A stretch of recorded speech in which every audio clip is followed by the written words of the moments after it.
In this video, we're going to be tying a light Cahill classic dry fly. What I'm going to do is just start with some cream fly tying thread. And I'm going to start at the front of the eye of the hook, and then I'm going to take it back just a few turns to about the 1/4 point of the hook. Then we're going to take a mallard feather. You can also use wood duck or any type of barred feather. I've seen other people use teal. Any type of barred feather will work just fine for this fly. We're going to be using it for the wings.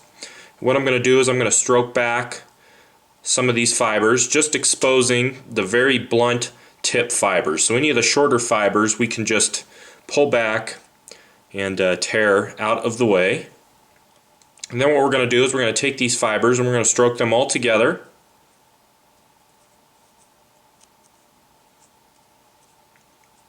Just like so, to make the tips nice and even.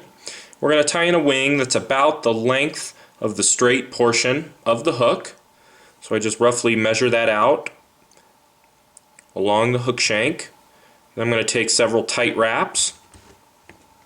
Once I have that wing in place, I'm just going to trim out the back end, butt sections of that wing. Then I'm going to lift the wing forward.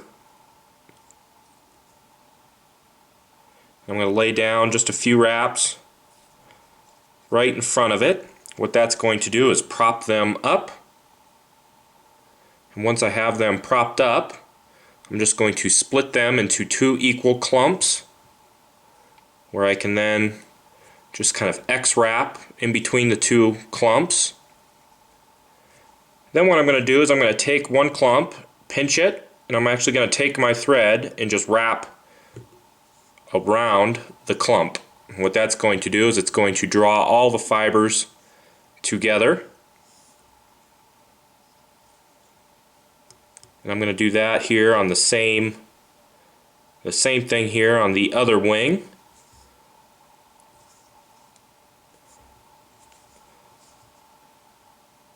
Then I'll just place some wraps behind and right in front of those wings to just lock them down and keep them in place. And I'll show you here kind of what I've done. I've just kind of split those wings just like so.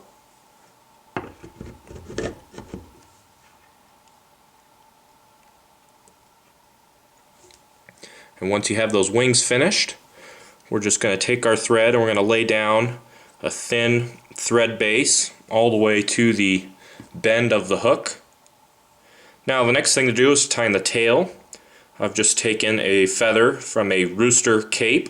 We're going to be using white or cream. Either one works just fine. Then I'm going to stroke some of these fibers back, getting them all to stand up right off of the quill. And then I'm going to take a fairly generous clump here. I'd say about 20 or so fibers. I'm going to tear them off, trying to get the tips as even as I can get them. They don't have to be perfect. Then we're going to tie in a tail that's about the length of the body, so I just kind of roughly measure it out.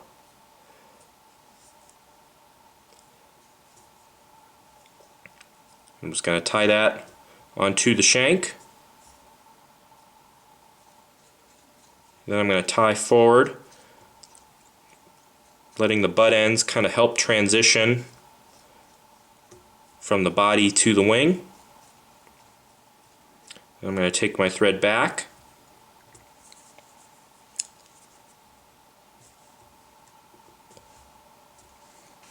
Where we can tie in the body.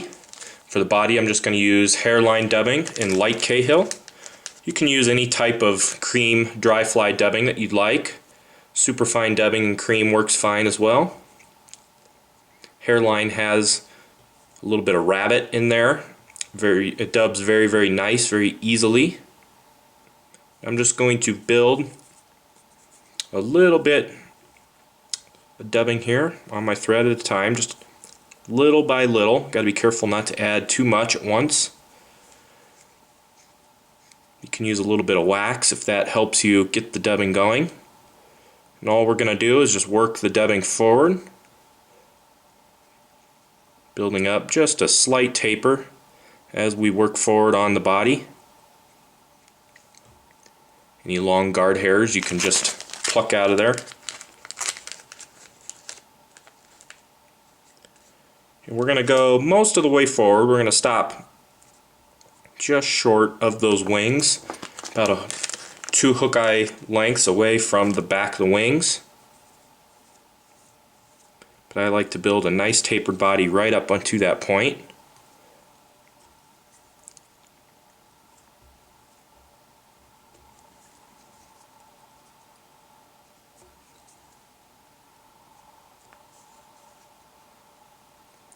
There we go.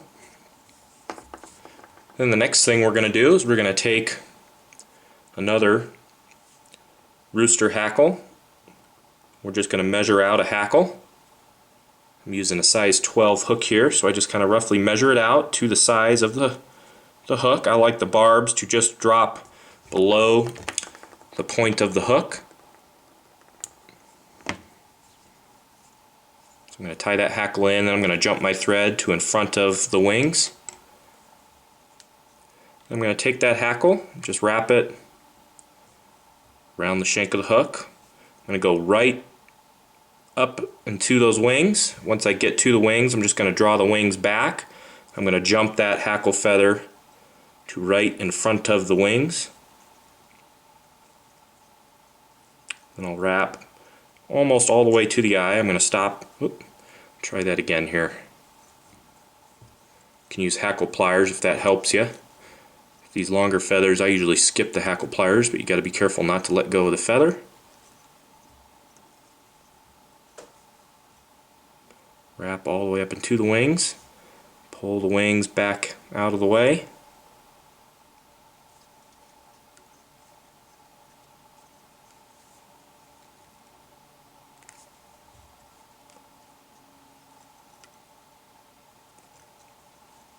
Then once you get to the eye, you can just capture the hackle.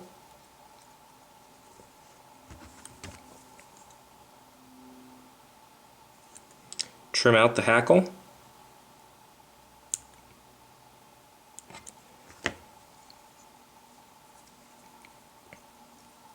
And you'll want to clean up the head just a little bit here.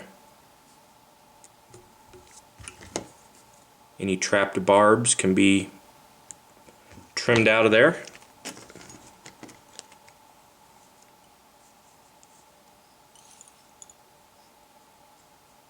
Whip finish. You can add a little bit of your head cement to finish off the fly. And that's all there is to the light Cahill.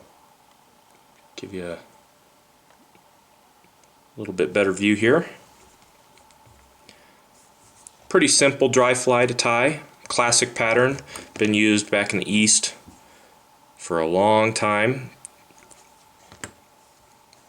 And you can find all the materials to tie this fly on our website, intheriffle.com. There you'll find the recipe as well as the materials to tie the fly. And that is the light Cahill.